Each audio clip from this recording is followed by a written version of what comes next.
He is one of the most inspirational and insightful speakers in this industry and thinkers. So the author, recently the author of Here Comes Everybody, please welcome Clay Shirky.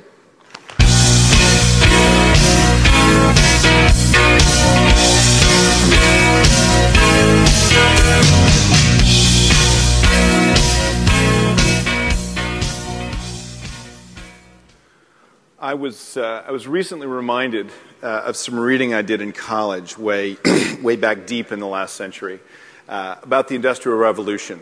It was a British historian arguing that the critical technology for the early phase of the Industrial Revolution was gin. Right? The transformation from rural to urban life was so sudden and so wrenching that the only thing society could do to manage was to drink itself into a stupor for a generation. And the stories from that era are amazing. Gin pushcarts working their way through the streets of London. Right? And it wasn't until society woke up from that collective bender that we actually started to get the institutional structures that we associate with the Industrial Revolution today. Public libraries and museums, education for children, elected leaders, a lot of things we like. Didn't happen until having all of those people together stopped seeming like a crisis and started seeming like an asset. Right? It wasn't until people started thinking of this as a vast civic surplus that they could design for rather than just dissipate that we started to get what we think of now as industrial society. If I had to pick the technology that I thought was critical for the 20th century, the bit of social lubricant without which the wheels would have come off the whole enterprise, I'd say it was the sitcom. Starting with the Second World War, a whole series of things happened. Rising GDP per capita, rising educational attainment, rising life expectancy, and critically, a rising number of people who were working 5-day work weeks. And for the first time, society forced onto an enormous number of citizens the requirement to manage something they'd never had to manage before, which was free time. Right? And what did we do with that free time? Well, mostly we panicked, and we spent it watching TV. Right? And we did that for decades. Right? We watched I Love Lucy, we watched Gilligan's Island, we watched Malcolm in the Middle, we watched Desperate Housewives. Right? Desperate Housewives essentially functioned as a kind of cognitive heat sink, dissipating thinking that might otherwise have built up and caused society to overheat. Right? And it's only now, as we're waking up from that collective bender, that we're starting to see the cognitive surplus as an asset rather than as a crisis. And where we're seeing things being designed to take advantage of that, to deploy that in ways that are more than just piping into some heat sink in everybody's basement. Right? And this hit me in a conversation I had about 2 months ago. As Jen said, I've finished a book called Here Comes Everybody, which has recently come out. I'm not going to talk to you about the book today. You can buy a copy at the O'Reilly booth downstairs or on Amazon. I think you've got Wi-Fi in here. A little superliminal advertising. But this was a conversation I had about the book. I was being interviewed by a TV producer to see whether I should be on their show or not. And she asked me, what are you seeing out there that's interesting? So we were just talking, and I started telling her about the Wikipedia article on Pluto, which is one of the ones I've been tracking over the years. And you may remember that Pluto got kicked out of the Planet Club a couple of years ago. Right?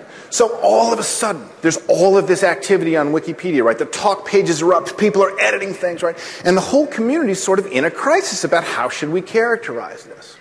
And a little bit at a time, they move the article, fighting off stage all the while. They move the article from Pluto is the 9th planet to Pluto is an odd-shaped rock with an odd-shaped orbit at the edge of the solar system. So I tell her all this stuff, and I think, okay, we're going to have a conversation about authority or social construction or whatever. That wasn't her question. She heard this story and she shook her head and said, where do people find the time? That was her question. And I just kind of snapped.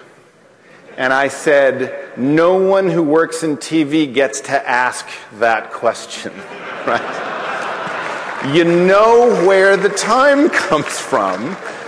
It comes from the cognitive surplus you've been masking for 50 years. Right. So how big is that surplus? Right. So if you take Wikipedia as a kind of unit, all of Wikipedia, the whole project, every page, every edit, every talk page, every line of code in every language that Wikipedia exists in, that represents something like the accumulation of 100 million hours of human thought. I worked this out with Martin Wattenberg at IBM. It's the back of the envelope calculation, but it's the right order of magnitude, about 100 million hours of thought. Television watching, 200 billion hours in the US alone every year. Put another way, now that we have a unit, 2,000 Wikipedia projects a year spent watching television. Or put still another way, in the US, we spend 100 million hours a weekend watching just the ads. Right. This is a pretty big surplus. And people asking where do they find the time when they're looking at things like Wikipedia don't understand how tiny that entire project is as a carve-out of this asset that's finally being dragged into what Tim calls an architecture of participation. Right. Now, the interesting thing about a surplus like that is that you don't know what to do with it at first. You can't. Hence the gin, hence the sitcoms. Right? Because if you knew what to do with a surplus with reference to the existing social institutions, it wouldn't be a surplus, would it? Right? It's precisely when no one has any idea how to deploy something until people start experimenting with it and finding their way through to new ways of using this that the surplus gets integrated. And in the course of that integration, it transforms society. The early phase, the phase I think we're still in, is all special cases. Right?